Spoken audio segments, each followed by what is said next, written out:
Hello, जय हिंद। आइए यहाँ पे एक बच्चों ने जनरल साइंस का सवाल पूछा है और इस सवाल को आज हम डिस्कस करने वाले हैं। आपसे रिक्वेस्ट है कि सबसे पहले वीडियो को आप पॉज करिए और इस सवाल को खुद से सॉल्व करके देखिए कि क्या ये सवाल आपसे सॉल्व होता है या नहीं होता है। ठीक है, यदि आप इस सवाल को सॉल्व कर पाते हैं तो कमेंट में जरूर इसका उत्तर बताइए कि आपसे ये उत्तर क्या आता है।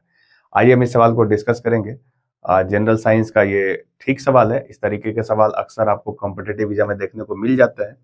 अगर आपसे नहीं बन रहा है दैट मीन्स कि आपको थोड़ा थ्योरी में प्रॉब्लम है, आप थोड़ा सा थ्योरी को रिवाइज करिए। इस तरह का सवाल आपसे आसानी से बनना चाहिए।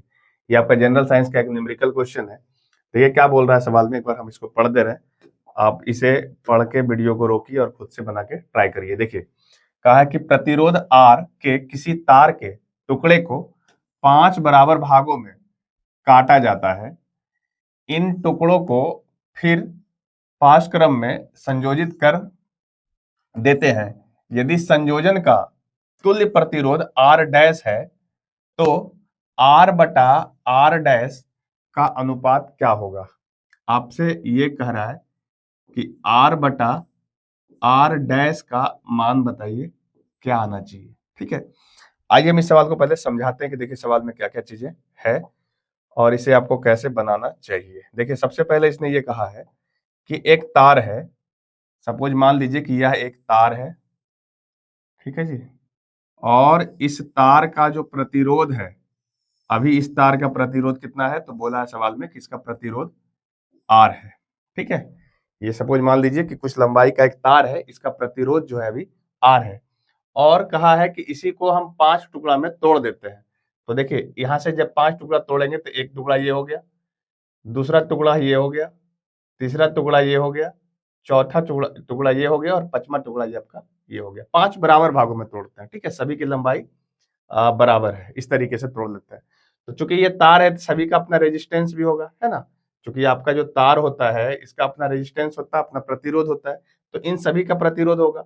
अच्छा, पहले वाला जो तार था जो पूरी लंबाई का था, उसका जो प्रतिरोध था R था और इसी तार को आपने 5 बराबर भागों में तोड़ दिया है।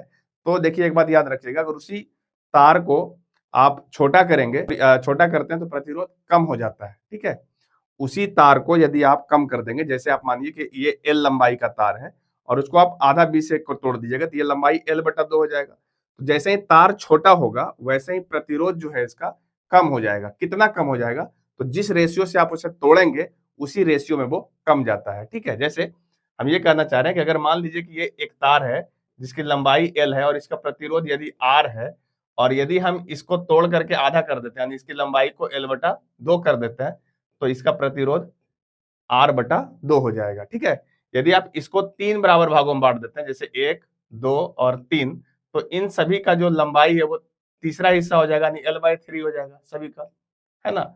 और इसका प्रतिरोध क्या हो जाएगा, तो इसका हो जाएगा R बटा 3, इसका हो जाएगा R बटा 3, इसका हो जाएगा R बटा 3।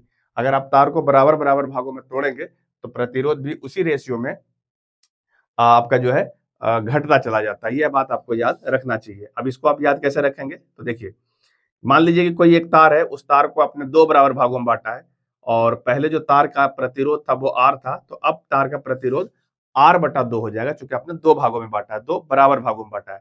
अगर 3 बराबर भागों में बांटेंगे तो R बटा 3 हो जाएगा। 4 बराबर भागों में तोड़ेंगे तो R बटा 4 हो जाएगा। 5 बराबर भागों में तोड़ना है, जिस तरीके से अभी काटा है, तो यहाँ पे R बटा 5 हो जाएगा। ठीक है, तो सभी का प्रतिरोध कितना हो गया, R बटा 5, सभी का R बटा 5 हो जाएगा, क्योंकि 5 बराबर भागों में आपने क्या किया है, तोड़ दिया है। ठीक है जी, इतना बात आपको समझ में आया होगा। अब आपसे क्या कहा है कि इन सभी को आपको पार्श्व क्रम में जोड़ना है, दैट मीन्स कि आपको समांतर क्रम में जोड़ना है। तो आपको याद है ये चीजें कि अगर मान लीजिए कि आप इस तरीके से जो आपका प्रतिरोध होता है उसको आप समांतर क्रम में जोड़ते चले जाएंगे तो सभी का समतुल्य क्या हो जाता है, आपको मालूम है। देखिए, मान लीजिए सपोज ये 5 प्रतिरोध हमने यहाँ पे बना लिया है ना, और सभी का प्रतिरोध कितना है, तो R बटा 5 है प्रत्येक का। इसका भी R बटा 5 है, इसका भी R बटा 5 है, इसका भी R बटा 5 है, इसका भी R बटा 5 है और इसका भी R बटा 5 है। तो जब इसको आप समतुल्य प्रतिरोध निकालेंगे, जिसको आप बोला बोला गया क्या कि समतुल्य कितना है इसका, देखिए यहाँ बोला तुल्य प्रतिरोध कितना है, तो R डैश है। तो आप यहाँ से R डैश का जब वैल्यू निकालेंगे तो कितना होगा, आपको ये बात भी याद रखना चाहिए।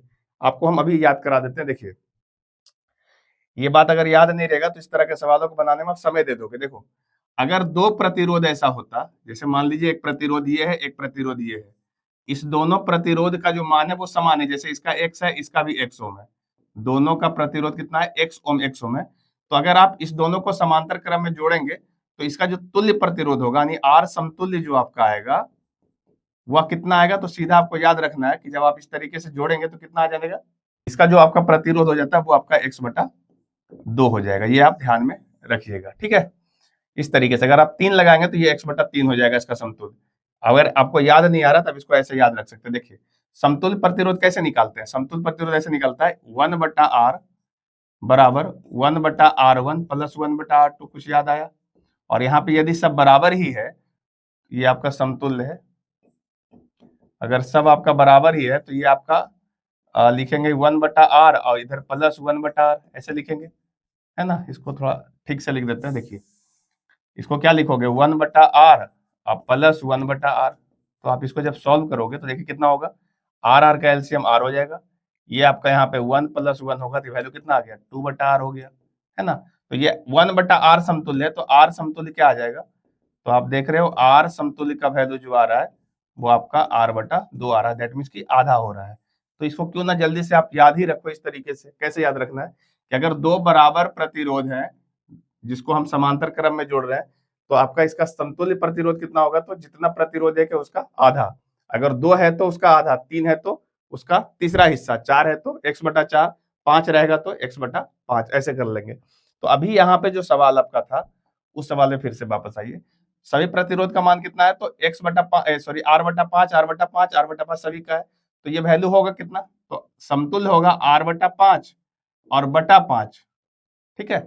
जितना प्रतिरोध है जिसको आपने समांतर क्रम में जोड़ा है उतना से उस पे भागा पड़ जाता है।